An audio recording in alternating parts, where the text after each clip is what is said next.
राधे राधे। जय श्री कृष्णा। आपका दिन शुभ और मंगलमय हो। दोस्तों, भाद्रपद मास की पूर्णिमा भाद्रपद पूर्णिमा के नाम से जानी जाती है।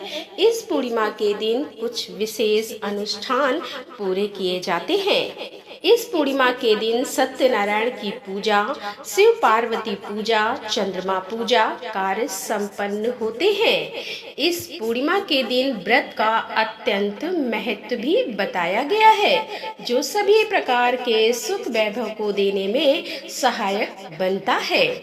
पूर्णिमा की तिथि धार्मिक कर्म एवं अनुष्ठान के कार्य करने में अत्यंत शुभ मानी जाती है। इस दिन को मुहूर्त शास्त्र में भी स्थान प्राप्त है। शुभ मुहूर्त का निर्धारण इस तिथि में होता है, जिसमें बहुत से नवीन कार्य भी करने की बात कही गई है। भाद्रपद पूर्णिमा की पूजा का समय। दोस्तों, भाद्रपद पूर्णिमा 18 सितंबर 2024 को दिन बुधवार के दिन मनाई जाएगी। 17 सितंबर को 11:45 से पूर्णिमा आरंभ होगी और 18 सितंबर को 8:05 पर पूर्णिमा समाप्त होगी।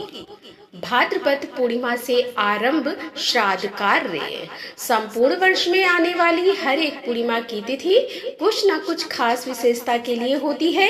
इसी में भाद्रपद माह की पूर्णिमा को श्राद्ध पक्ष से आरंभ जोड़ा जाता है। इसी पूर्णिमा से आरंभ होने वाले श्राद्ध कार्य आश्विन अमावस्या तक चलते हैं। इसीलिए भाद्रपद पूर्णिमा को स्नान दान का भी विशेष महत्व माना जाता है। भाद्रपद पूर्णिमा की व्रत की पूजा विधि। भाद्रपद पूर्णिमा के दिन विधि विधान के साथ पूजा और सत्यनारायण कथा करने से सभी दुखों का नाश होता है। जीवन में आने वाले कष्ट दूर हो जाते हैं। भाद्रपद पूर्णिमा के दिन पूजा करने में कुछ बातों का ध्यान रखने से व्रत का और पूजा का संपूर्ण लाभ भी मिलता है। भाद्रपद पूर्णिमा के दिन प्रातः काल उठकर किसी पवित्र नदी, सरोवर या कुंड में स्नान करना चाहिए। अगर ये सब संभव ना हो सके तो अपने निवास स्थान पर अथवा घर पर ही स्नान कर लेना चाहिए। इस दिन व्रत करना चाहते हैं तो व्रत का संकल्प भी करना चाहिए और पूर्णिमा के दिन भगवान सत्यनारायण की पूजा और कथा करनी चाहिए। भगवान शिव और माता पार्वती जी की प्रतिमा को स्थापित करके पूजा करनी चाहिए। पूजा के बाद भगवान को प्रसाद और फल फूल भेंट करने चाहिए। पंचामृत और पंजीरी का प्रसाद बनाकर सभी लोगों को पूजा के बाद बांटना चाहिए। पूजा कर लेने के बाद ब्राह्मण को भोजन कराना चाहिए और जरूरतमंदों को दान इत्यादि करना चाहिए। भाद्रपद पूर्णिमा व्रत स्त्रियों के लिए विशेष महत्व रखता है। इस व्रत के प्रभाव से संतान सुखी दाम्पत्य की प्राप्ति होती है। आइए अब सुनते हैं भाद्रपद पूर्णिमा की कथा। भाद्रपद पूर्णिमा के दिन उमा महेश्वर व्रत करने का भी विधान बताया गया है। धर्म शास्त्रों में इस पूर्णिमा के दिन भगवान शिव और माता पार्वती की पूजा की जाती है। इसके साथ ही रात्रि के समय जागरण करना चाहिए। नारद पुराण और मत्स्य पुराण में इस व्रत के बारे में भी बताया गया है। इस व्रत को करने से मांगलिक सुख मिलते हैं, दाम्पत्य सुख प्राप्त होता है और उमा महेश्वर व्रत के साथ ही कथा भी सुननी चाहिए। इस कथा को सुनने से व्रत का संपूर्ण फल मिलता है। कथा इस प्रकार से है।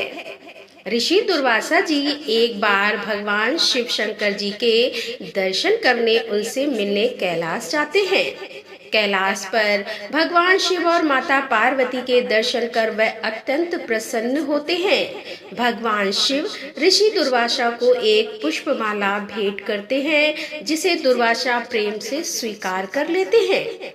भगवान से भेंट कर लेने के पश्चात दुर्वासा वहां से आगे निकल पड़ते हैं और मार्ग में वह भगवान श्री विष्णु जी के दर्शन के लिए भी उत्सुक होते हैं और उनसे मिलने के लिए विष्णु लोक को जाने के लिए आगे निकल पड़ते हैं। लेकिन तभी उनकी भेंट इंद्र से होती है। तब दुर्वासा जी भगवान शिव द्वारा उन्हें प्रदान की हुई माला व इंद्र को भेंट कर देते हैं।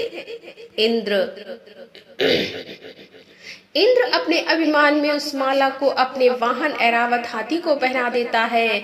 ऋषि दुर्वासा यह सब देखकर क्रोधित हो उठते हैं। उन्हें यह कार्य अच्छा नहीं लगता और दुर्वासा क्रोधित स्वर में इंद्र से कहते हैं कि तुमने महादेव शिव शंकर जी का अपमान किया है, इससे तुम्हें लक्ष्मी जी छोड़कर चली जाएंगी और तुम्हें इंद्रलोक और अपने सिंहासन को भी त्यागना पड़ेगा। यह सुनकर इंद्र जी ने ऋषि दुर्वासा जी के समक्ष हाथ जोड़कर क्षमा याचना करी और इस श्राप से मुक्त होने का उपाय पूछा।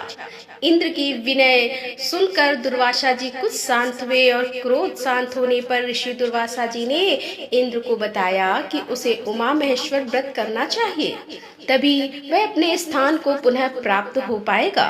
तब इंद्र ने इस व्रत को किया।